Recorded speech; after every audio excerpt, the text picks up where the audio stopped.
And we were just talking about bike riding a little bit, which is funny because I just talked to my other friend in this other Buddhist Sangha group that I don't really run. My teacher who's in the hospital right now, Dhamma, hope he feels well soon. He has, I think, dengue fever, if I'm not mistaken. He's in Thailand. Oh, oh, Oh, And he's a bit older, so I'm hoping that it all goes as well as possible. But yeah. and Mm, also Jeremiah, who's part of our sangha, he's the dude in mhm, the wheelchair, the young man. mhm. He was getting his leg amputated because of his condition. He has a very rare skin condition where his Mm, skin basically is like paper and it gets easily yeah. infected, easily cancerous. So Mhm. he's getting his leg amputated. So if you guys Yeah. have anything in your minds that you ever feel bad about, just be Yeah. thankful that you don't have to deal with all that bullshit. Yeah. Yeah. Because Crazy. it cannot Crazy. be very fun. No. But it could be if we have the right attitude, and not just for Jeremiah. I know it sounds harsh, but Mhm. it's not that we want these horrible things to happen. It's not that we're like, oh, he can do it. He's just got to be tough. No, no, no. What other choice do we have than to have a positive mindset, you know? Mhm. And Mhm. it's always easier said than done. Oh, just be happy. It's not just be happy. Like, just be delusionally happy and just make other people. No, no, no, no. It's being real with ourselves and saying, yes, we're going to have physical pain. Yes, we're going to have sickness.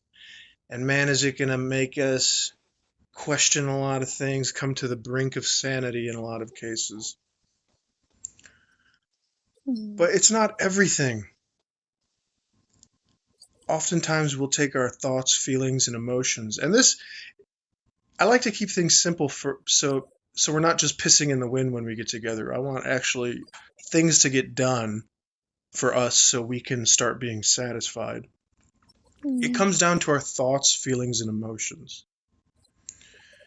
You're gonna feel pissed, you're gonna feel depressed, you're gonna feel anxious. And the cause of these things is desire, wanting the things we don't have and or wanting things to be a certain way that they're not. Mhm. That's the name of the game.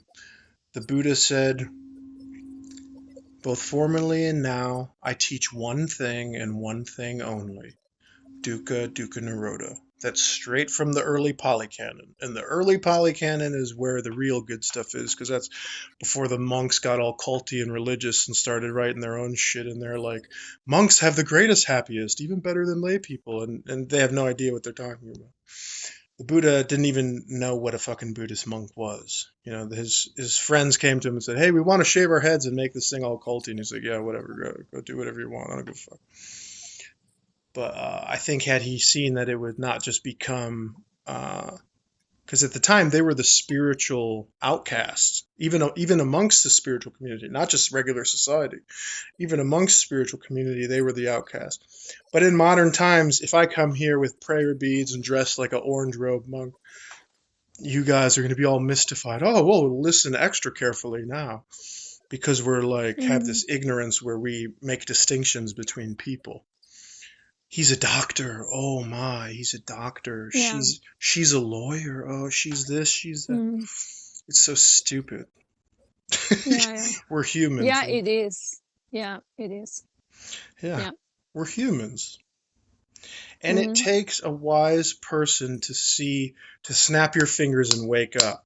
That's why they call the Buddha the Tathagata, the the thus come one or something. But anyway, it's like basically the awakened one. And Mhm. where do you awake from? You're awake from chasing these thoughts, feelings, and emotions. Like we were talking about Mhm. Jeremiah. He's going to have all sorts of thoughts, feelings, and emotions, and so will anybody enduring so much sickness and pain. Mhm. We're not telling you don't feel sad, don't feel angry, don't feel your thoughts, feelings, and emotions. No, we have no choice but to feel them. When the anger comes, feel it 100%. Just don't act on it. And be aware of your triggers. That's become a very Mm-hmm. popular word in this day and age, triggers. And I'm Yeah. glad it has because it makes explaining this a little bit easier. Those are the things that will set you off, obviously. Those are the things Mm-hmm. that we have to have self awareness about. An Okay. alcoholic may be fine, but if they go into a bar, they may not be able to control themselves. We have to have the self awareness to see, everybody gets angry, everybody gets jealous, everybody gets all these negative human emotions. But there are things in this world that will set them off more easily than Mm-hmm. others. Yeah. And instead of avoiding those things, we have to have the wisdom to see them clearly and the wisdom to also know that these thoughts, feelings, and emotions are not who we are. Therefore, we don't have to take them so seriously and personally. If Mm-hmm. there's anything in your life, whether it's an addiction, whether it's anger, whether it's depression or anxiety or fear, or even just a subtle feeling of not doing what you think you should be doing, or a subtle feeling of thinking I could do more, which a lot of people have and haven't even really Mm-hmm. articulated to themselves. I Yeah. spent many years thinking, God, I feel like I should be doing something. What should I be Yeah. Yeah. doing? Um, Yeah. and no matter what you do, that's the thing you have to figure out. No matter what awesome, noble, honorable, talented thing you decide to do, it's never going to make that little voice go away. It's always going to want more. Mm. Yeah. Yeah.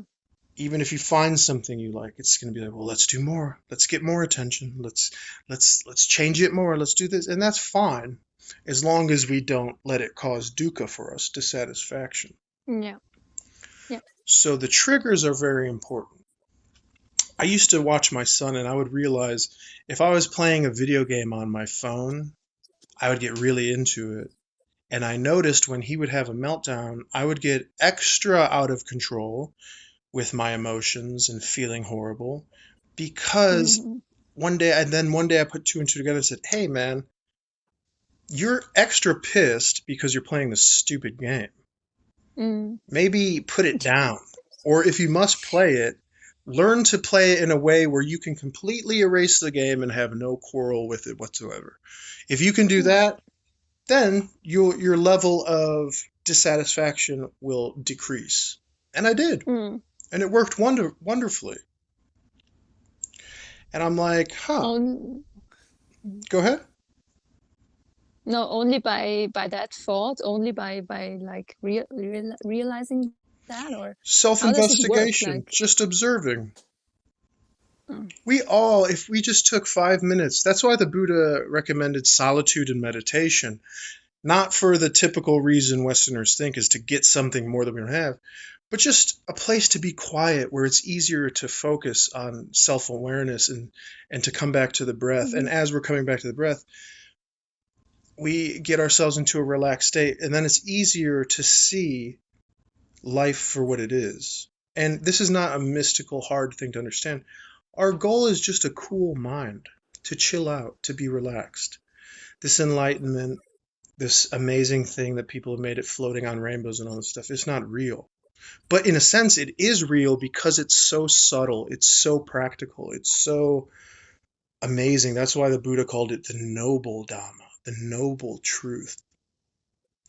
And the ones who practice it are noble ones, like you guys, you girls, you guys. You're noble ones because you're not wrapped up in fairy tale bullshit. You're actually not being lazy by attempting to do the practice, doing the practice of changing your mind. Oops, we lost Sepita. Oh, is she back? Hi, Sepita. So the Buddha would call his followers the noble ones because in this world, not many people follow this path, choose this practice rather. But how is that possible? What, love? How is what possible? Mm. Hi, Sepita. That no people, that there are just a few people who follow that. Oh, Like, it's very possible because we're born into a world and our brains are like sponges, and we absorb the teachings and energy of our society around us, as does especially our parents, and we learn it from them. But the world used to be so different, no? It used to be very, connected and Different in many ways, but ironically so similar you would make your head spin. Like you, like wow, mm, you could change the clothing to chainmail. You can change the republic, democracy to uh, a monarchy or feudalism or communism. You can change all the names and all the things, but what does it really come down to? A couple of rich assholes who want power, who are greedy, in a society trying to pretend that they're not just rich assholes wanting to be greedy, that they actually maybe give a shit about the society, but they don't. And the society is just going along to get along, getting along to go along, mm. rather. It's no different, whether it's Genghis Khan, Alexander the Great, fucking Putin, or whoever the fuck. It's all the same Well, you shit. have to go further back, probably, like really back. Let's say you're even in a tribe. It's a lot of the same shit. Although I will say the pagans, um, a lot of early civilizations seem to be onto something. I will say that. And Yeah. even they weren't perfect. A lot of us have this naive idea of, let's say, something we're all familiar with, especially me, the Native Americans. We have this Uh-huh. beautiful idea that it was just rainbows and waterfalls and kumbaya. No, dude, those tribes, they had a government. They had a complex government in the country itself, in the or the continent rather itself of their region that their territory expanded to. You would be Mm. amazed how diverse that system of governing was. My buddy was talking to me about it a while ago, but they would do things like take one chief from one giant tribe, and they would trade chiefs so that the chiefs learned to love the people that were their enemies that they were not really familiar with. And they made an agreement. We're always going to fight unless we get to know each other. So they would trade chiefs, trade wives. One group of warriors would spend time this way, and amongst the tribes in America, they would get together once every 4 years or some shit and have this giant conference where they all collectively decided certain things, and not everybody agreed, and it wasn't perfect. But that's just a small piece of what my buddy was telling me because he was reading this book Mm-hmm. about this Native American indigenous history. Mm-hmm. And it makes the Mm-hmm. Roman Empire look like a joke, the way they had these systems of government set up. But my original, Really? oh yeah, I didn't even know it myself, and I am native, half native. Oh yeah. It may be Central American, but it's still technically North American. And Hispanic is Mm-hmm. just a word they lump all the brown people together just so they don't get subsidies from the government. But anyways, my original point is that we have these ideas, and there is some truth to those ideas of the original natives and how peaceful and stuff. But they fucking killed each other's kids. They went to war. They raped women. Make no mistake. Yeah. They were brutal motherfuckers, a lot of them, just like everybody else, because we're all the same species. And I would imagine that the tribes in the Amazon are the same way. And from documentaries and anthropologists who go and study these tribes, yes, they have their Mm. good, they have their bad, just like everything else. There's no perfection anywhere, aside from Yeah. can we be okay with reality the way it is? Mm. So was the world different 3,000 years ago? Was it the same? It doesn't really matter. What matters is, can we be satisfied? Can we learn to practice gladdening the mind here and now with the way things are, not the way we want them to be or wish them to be? And when we Mm. separate this, that when we take a step back from this ego character and say, wait a minute, I'm not the star of a movie. I'm not the star of a play. My life is not that important. I'm a piece of dirt. That's what the Buddha said. How should we view ourselves? The Buddha said, view yourself as the dirt on the ground that people walk on and animals piss and shit on. Because when you die to the world already, nobody can hurt you anymore. Nothing life throws at you will surprise you or be taken personally because I'm not this king. You ever notice the most successful people, and I believe me, I've come across a lot of these people. The most successful people are the most sensitive motherfuckers you would ever meet. You would not believe Mm. it. David Cho, Oh, the famous Facebook artist, close to being a billionaire, great artist, highly recommend him on YouTube. But he had a drug problem. He would go to these addiction centers. He would go to these rehabilitation centers. And he said you would be surprised because he had to go to special ones because he was such a millionaire, rich, famous dude. So he got to go to the super, I don't know if it's exclusive or I think exclusive ones. But he'd be like, you would be surprised. I'd be sitting at a table with all these addicts, and they would be heads of state, congressmen, lawyers, judges, all the most powerful people in the world. really? And they would be coloring with little Crayola crayons, making little rainbows and sunshine because that was the activity they were doing is let's draw with crayons. Mm. And David Mm. Cho would be like, he would see one of the judges say to the aide, like, is it okay if I get some more blue? Like, oh yeah, here's your blue crayon. He's like, okay. Is it okay if I use this type of paper? Yeah, that's fine. Okay. And he's like, I'm looking at the most powerful men in the world asking a nurse if they can have a different crayon like a child. And it's Yeah, like, yeah, sure. this power is an illusion. This sense of self is just it's a ghost. It's a game. It's a play.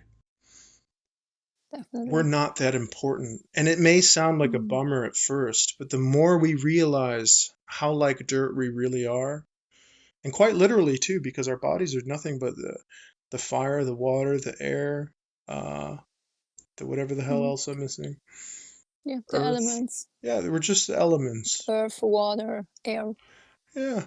And there's earth, people alive today who water. will Yeah. hit their head or suffer some kind of brain trauma and they will forget the rest of their lives.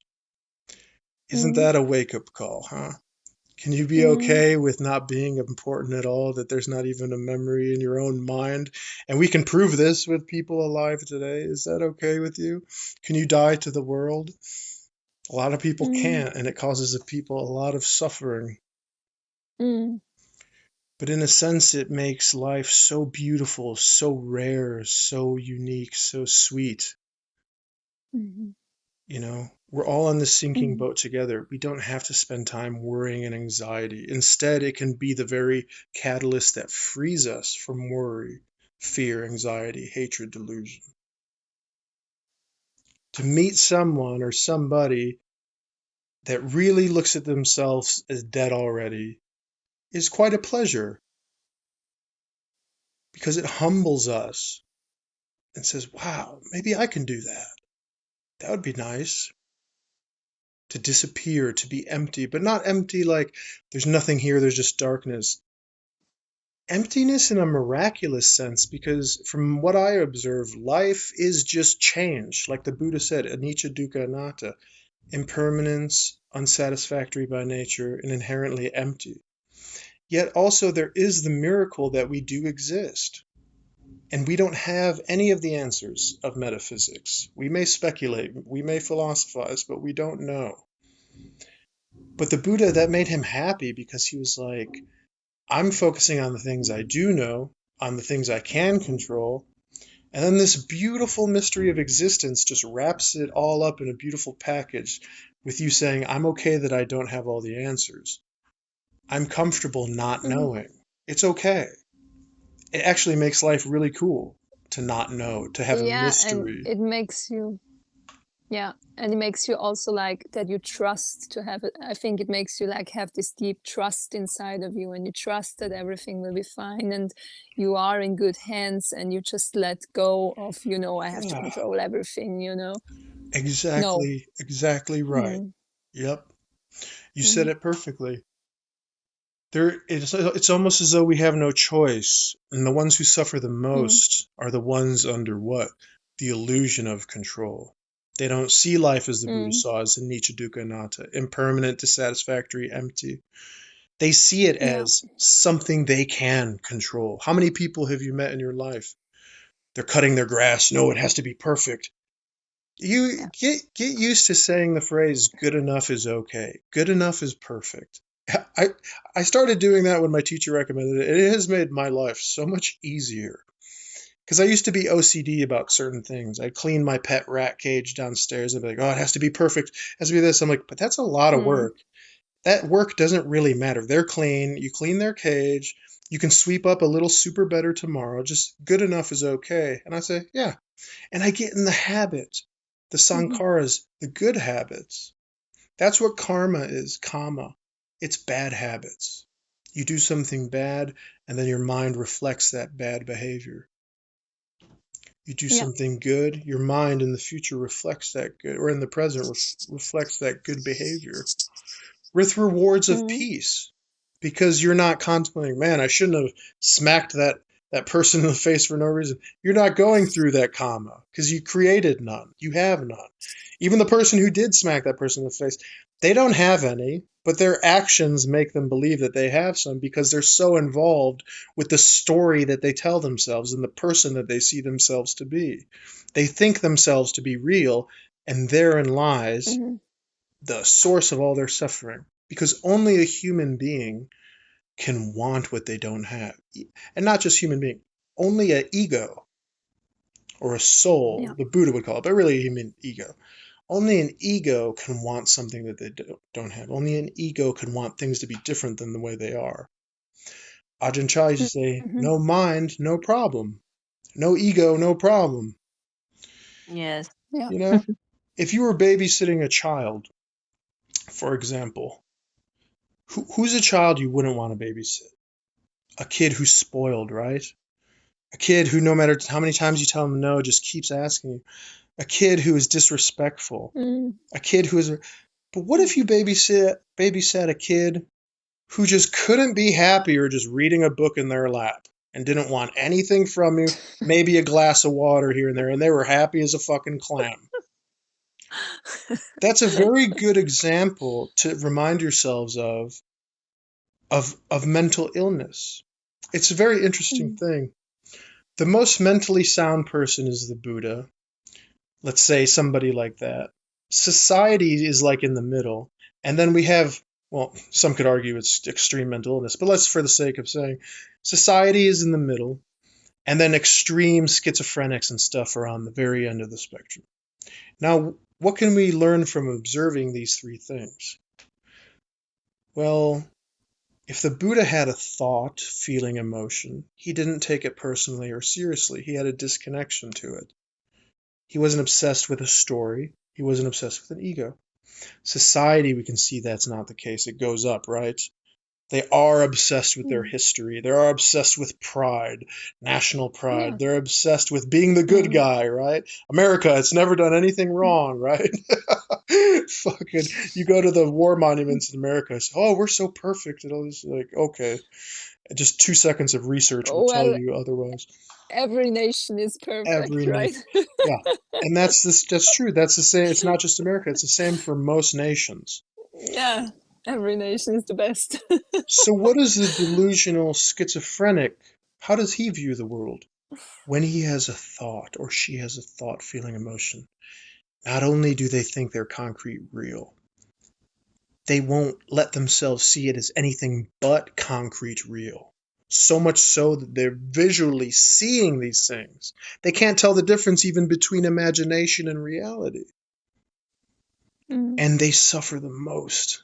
They're never at rest. They're always anxious, always depressed, always agitated if they have the capability to remain alive. Now, with modern medicine and medication, we take certain biological factors and help them greatly, but we still haven't solved the problem. And No. it's not like it's their fault or anything. This is just an example. Um, there's biological factors in all facets of life. It's nature. It's the way things are. But we can learn from those people. We can see that like they take everything to be. They'll tell themselves a story that never happened, and they'll repeat it, and they'll repeat it, and they'll draw pictures of it. You okay? Hi, buddy. I didn't know who that was. My son just came in. So cute. Anyways,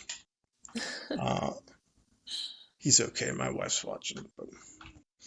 But, so they tell their stories. They repeat them. That's the sankharas, the bad habits. They draw pictures and artwork of them. They write stories of them. They don't see them as crazy. They see them as fact. So you got the Buddha, and he has the same things maybe as a schizophrenic, but he pays no attention to them.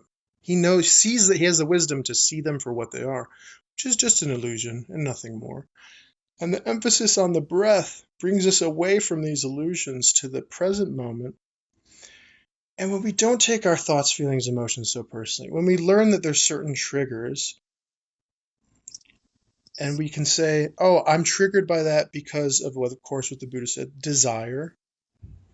I have these desires, and I'm triggered by them. So let's say I don't want my room to be messy.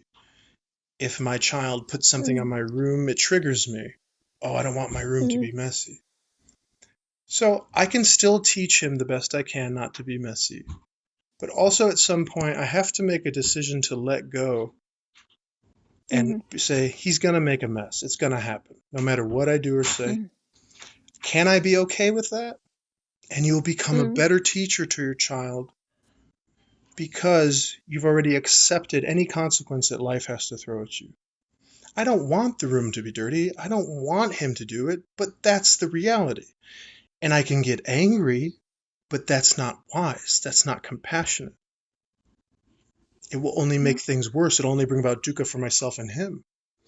So the best thing to do is say, spill the paint all over the room, get crumbs all over the floor. I'll help you get crumbs over the floor, but we're going to pick them up. And it may take 1,000 times. It may take a lifetime, and he may never get it right, but we're still teaching in a positive way. Isn't that lovely? Isn't that enough? Isn't that what we all want? Somebody to forgive us for our mistakes, but just keep on having compassion, keep on helping. And that's the parent we all wish we had. And that's the parent we have to become to our mind. Ajahn Chah said, the mind's like a water buffalo on a road. You have it by the rope. It's going to go to the left and eat some vegetables there. It's going to trample this farmer's rice field over here. And when it does, you take your stick and hit it. And that's like the mind. It gets triggered. It smells the vegetables. It wants to go this way towards anger. And we just gently tap it, and it goes towards the middle again. We see what it is. It goes towards jealousy, and we catch it and say, aha, I see you, Mara. I'm not jealous. It's just what the mind naturally does. And we bring it back to the middle with our wholesome thoughts, feelings, nurturing speech, and attitudes. And we do this enough. And the ox, the water buffalo, is never going to be perfect. Till the day you die, till the day that thing's die, it still might see a delicious rice patty and want to go eat it, or apple and want to go eat it. And the guy who's controlling it, he just laughs and says, no matter how much I teach this guy, he does do better. He's 75% better than he started as a little baby bull or water buffalo. But you have to say that's its nature. It's still going to do that. You can't get mad at it. You can't say, I need to be a tougher trainer. That doesn't exist. You're just going to bang your head against the wall. Accept what life is. Do the best you can. And that's how the mind works. You're never going to get rid of the feelings that make you anxious or depressed or sad, but you can bring them down 75%.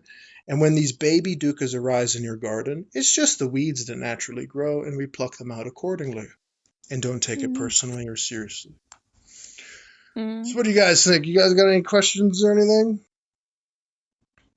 It's very interesting, I think. You know, I have a question actually, because I was at a Ayurveda cooking session or workshop.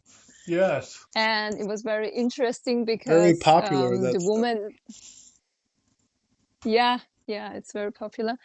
And the woman there, she told us, like, because we were talking about meditation, and she said, like, that there was this woman that came up to her with, big problems, with food and eating and having, like, all these depressions, like crazy. And she was also a yoga teacher and all stuff like that.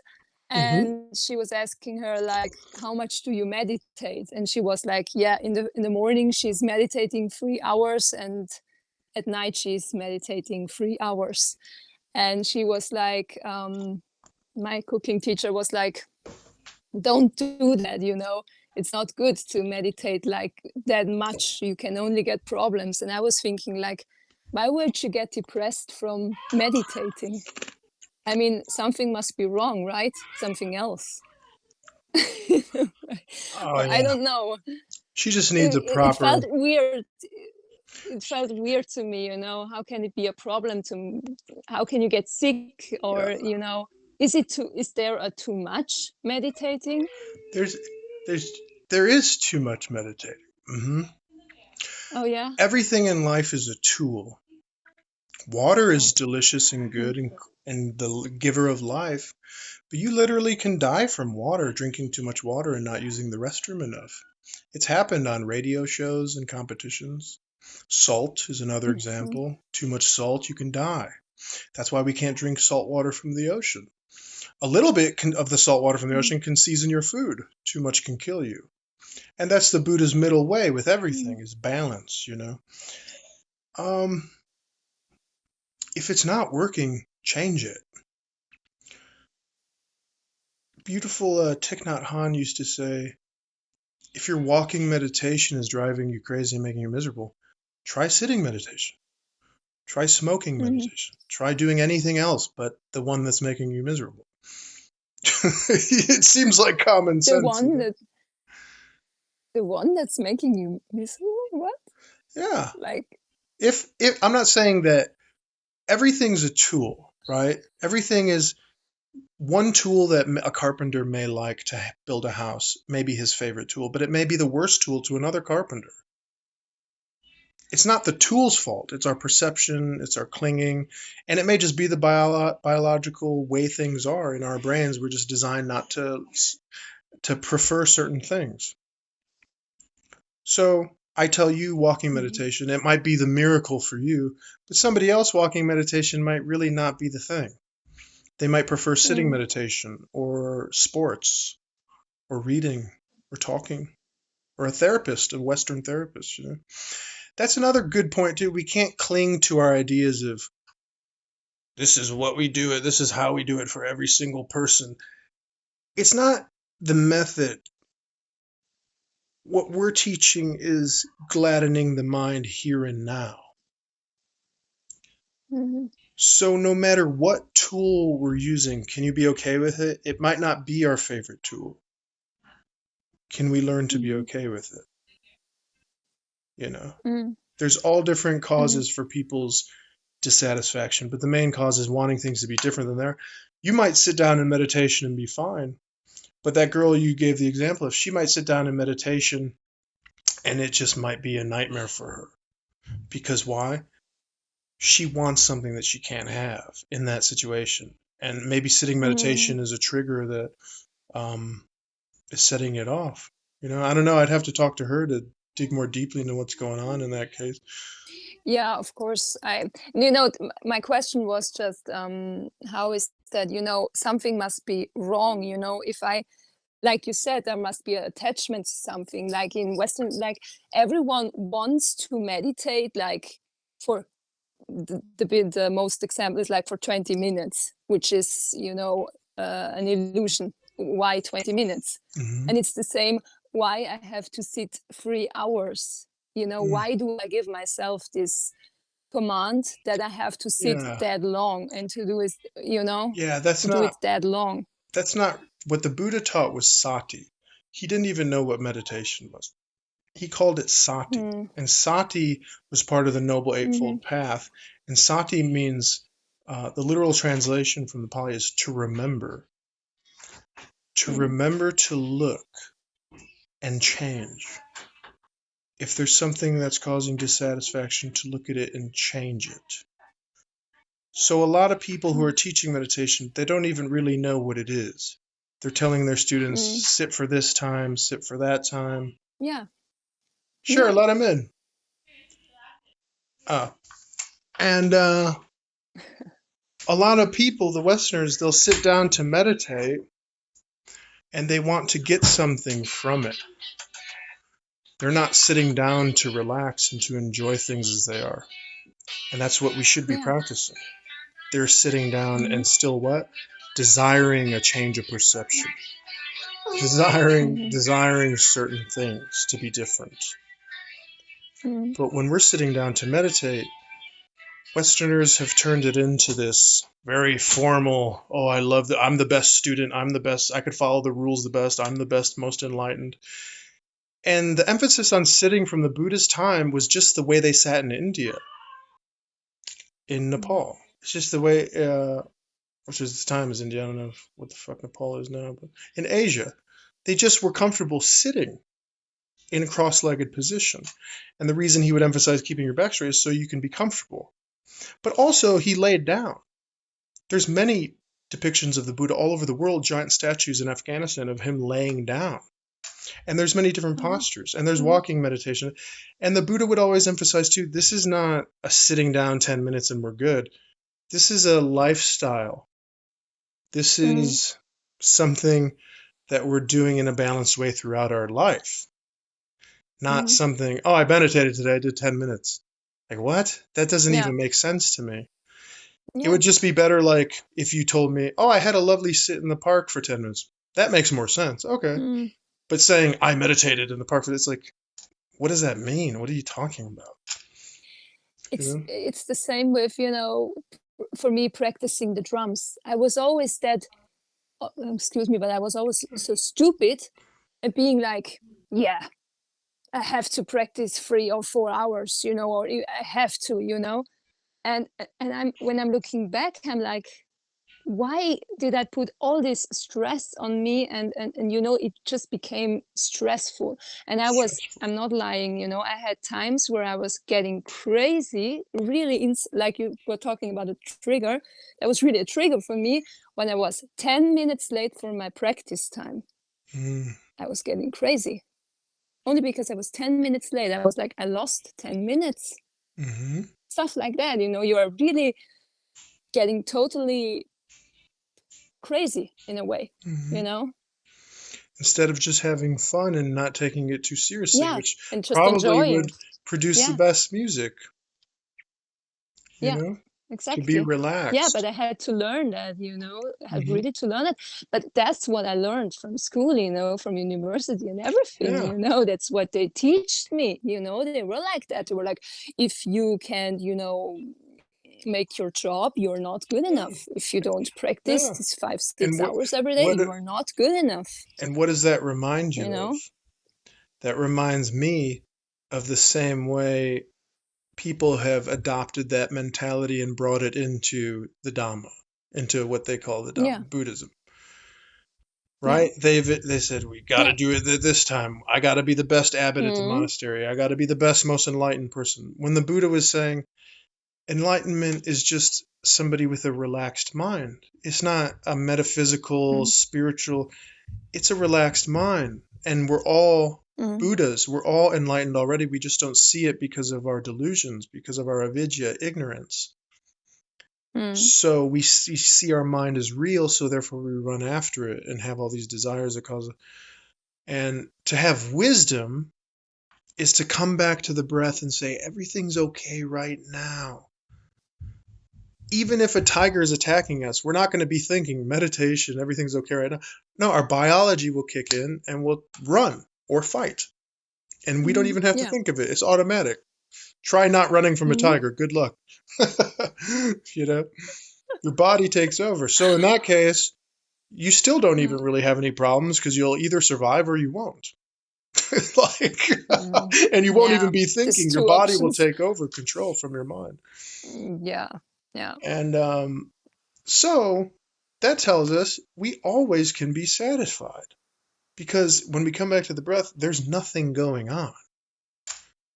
There's really nothing going on. We may have these thoughts, these stories, these battles in our mind, but like the Buddha said, with a sip of tea, I end the war. Meaning, when I'm entirely here with my sip of tea, all these delusions fade away, all the war in my mind is ended. And you get into the habits and you'll start to realize And it's like the old Zen saying, when we're eating, eat. When we drink, drink. When we sleep, sleep. Yeah. And you'll start to realize, wow, that is my natural. You ever notice when you're playing the drums or cleaning dishes or something, you just disappear? And get in the habit of noticing that, because that's your true nature. Is that feeling of not going beyond liking and disliking, beyond even existence and not existence. When I'm washing the dishes and I get lost, I'm just like, I catch it all the time. I'm like, oh, that's my true nature. Yeah. And then the thoughts and feelings will never go away. They'll always eventually come back. But then I could remind myself of my true nature and say, these are just fooling me, Mara. These are not me. I know what I am. And that's peace. That's emptiness. And yeah, the word's never going to be perfect, but that's pretty perfect. It's nothing mystical. It's just staying on that road, like Ajahn Chah said with the water buffalo. Our mind fears this way, getting attached to these delusions and these things and these buildings in our mind. We bring it back to the breath. Oh, it's getting jealous. Oh, it's lusting. It's getting addicted. Oh, we bring it back because we see those for what they are, not really us. And that's why Bodhidharma, who is famous for bringing the Dhamma from India to China, the godfather of Zen Buddhism. And Zen just means to meditate, really. It means sati. It means to remember to look and have a calm mind. Okay. His emphasis was always on our true nature, not unlike Anamali Swami or Ramana Maharshi or Marigana or any of the Advaita Vedantins in India that I like, Nisargadatta. All their emphasis was on your true nature. They call it the Atman. But in Buddhism, we might call it voidness or the Dhamma, or the Christians might call it the Holy Spirit. But it's all the same thing. It's just a mind unattached to what's going on in it. Not controlling it, not forcefully, but playing with it, dancing with it, seeing it for what it is. And there's nothing to it. Flow. Yeah, there's nothing need be done. You're perfect just the way you are, each one of you. We're all Buddhas. We're all enlightened. Only your ignorance will come up and say, wait, no, my name's Marina. My name's Rain. I'm a person and I have a story and nobody suffers like I suffer and I have the most suffering. That's so. I'm the victim, right? The victim mentality is what society teaches us. And when we're nobody, we get rid of that victim mentality. We see the ego as it is. It's just a tool. Sure, there's some level of me as a person. Yeah, I was born. I have preferences. I was this. I'm that. Sure, you'd be crazy if you go like Jim Carrey. I don't exist. I don't exist. Yeah, on some level, we do exist. But it's not a spooky thing. It's not a permanent self. When he talks about no self, it's not a permanent self. It's not going to last. So if we believe that, if we realize that, then life gets a lot easier, man. Don't sweat the small stuff. Everything's small stuff. Don't worry, be happy. That's the whole Pali Canon of the Buddha. That's the whole Buddhist teaching. Don't worry, be happy. Whatever may happen, remain calm, like Ramana Maharshi. No matter what befalls you, remain calm. And you'll be fine. You made it this far. Yeah, I love you, dudes. Awesome. Thank you so much. It was awesome. Much peace and love. Thank you. Peace and love. Bye. You guys are awesome. Thank you, Master. See you next week. Thank you. You guys are the Master. best. Okay. Bye, guys. Thank you. Bye.